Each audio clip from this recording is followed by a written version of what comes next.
Michezo oye! Basi mimi sichukue muda mwingi sana, nipende kuwashukuru kwa mchezo mzuri ambao tumeweza kuona. Nina imani yote tumeburudika hapa, lakini pia niwapongeze sana waandaaji wa mashindano haya, wachezaji, makocha pamoja na walimu na wote wasimamizi wa zoezi zima hili la michezo ambao linaendelea hapa katika eneo la Mombo. Ni sehemu mojawapo ya kurudisha shukrani kama meneja wa Nikimu, kiongozi wa Nikimu alivyozungumza.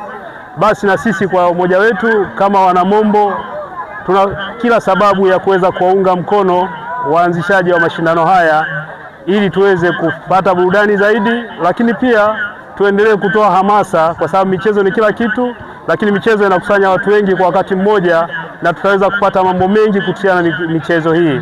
Lakini pia hii ndugu zangu, amani ndio kila kitu. Burudani zote tunazipata hizo kwa sababu tuna amani na mshikamano ambao upo katika eneo letu la Mombo. Basi tuendelee kulinda, kwa sababu ni jukumu letu sisi wana Mombo kuhakikisha kwamba tunaendelea kupata burudani hii katika maeneo haya hapa.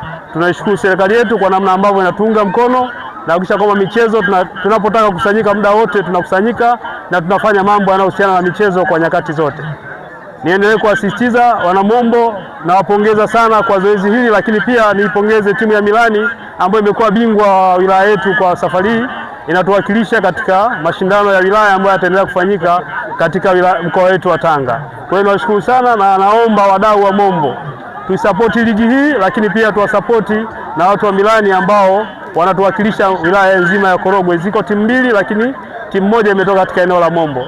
Na Mombo kuna vipaji kweli kweli, kwa sababu ni miongoni mwa watu ambao mashindano mengi kama wilaya tulikuwa tukianzisha kuwa bingwa anatoka katika maeneo ya Mombo. Kwa hiyo niendelee kuwakaribisha sana wadau wote eneo la Mombo, tuendelee kusapoti michezo, kwa sababu michezo hii inaongeza amani katika nchi yetu, lakini pia inaongeza mshikamano, lakini tuendelea kutambuana siku hadi siku. Nimefika Mombo kwa sababu ya michezo na imani watu wengi wataendelea kufahamiana zaidi kuhusiana na michezo. Tuendelee kutoa sapoti katika maeneo haya ya michezo ili watu wote tuendelee kufahamiana, lakini tuendelee kupata burudani siku zote.